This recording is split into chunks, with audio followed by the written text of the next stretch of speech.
Bakit effective si no contact? Kasi ang ex mo ay hindi nababalik sa isang kwarto, isang lugar kung saan ito po ay inayawan na niya, kung saan naguluhan siya, nakaramdam siya ng pressure at problema. Kaya effective ang no contact dahil magkakaroon ka ng pagkakataon para baguhin ito.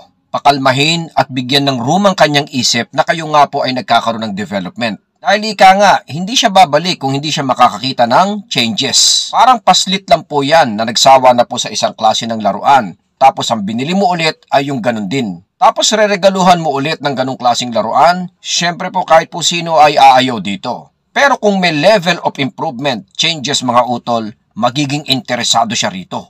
Dahil once upon a time, ito po yung paborito niya at nagustuhan niya. Katulad din po yan ng isang relasyon na inalagaan po ng ex mo, minahal ng ex mo, taong nagustuhan niya at kung saan siya naging inspirado. All you need to do is just enhance, improve at magbago. Dito papasok ang inspirasyon.